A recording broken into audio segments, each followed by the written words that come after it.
информационные технологии стали подлинной движущей силой мирового экономического и технологического развития, приумножая сегодняшние знания и духовные ценности, расширяя сферы использования достижений науки и техники. В 1991 году произошло то событие, с которого, мы 15 лет функционируем как Центр науки и информационных технологий. Но центр создавался на базе двух структур, это информационно-вычислительного центра и отдела технических средств обучения. Но инициатива была за нашим отделом технических средств обучения, потому что мы были близки к методике, занимались обучением пользования информационных технологий и объединив эту структуру ИВЦ, и отдел ТСО, мы создали Центр науки и информационных технологий. На базе этих двух структур и организован Центр новых информационных технологий. Руководителем ЦНИТ на альтернативной основе был избран инициатор этого проекта, ныне действующий директор Жожиков Анатолий Васильевич. А как началась ваша деятельность? Деятельность лично моя в Якутском университете началась после того, как я закончил Якутский государственный университет, физический факультет, и остался по распределению во вновь создаваемую лабораторию учебного телевидения. Нас было трое, и мы начали монтировать телестудию Мирнинского, оборудование Мирнинского телецентра в нашем университете.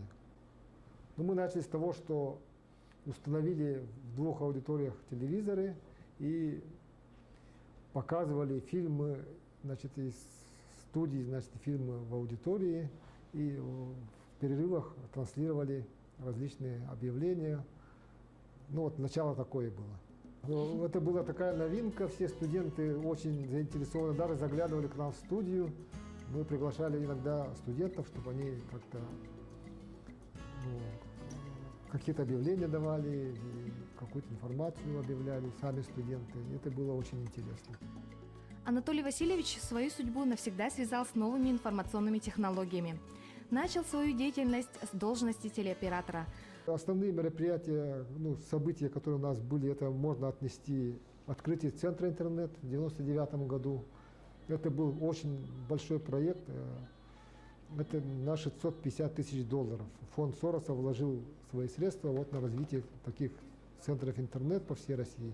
Всего 33 центра было организовано по России, в том числе и наш университет.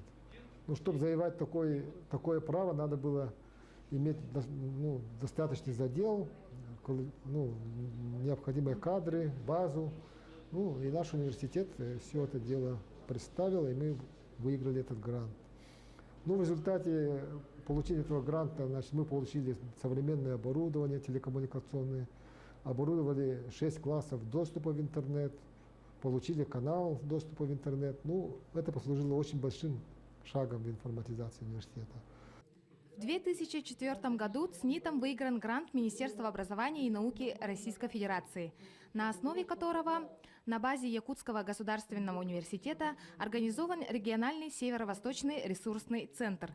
Этот проект открывает большие перспективы и возможности развития информационной системы не только университета, но и всего северо-восточного региона. А впереди еще грандиозные планы, новые открытия и высокие достижения.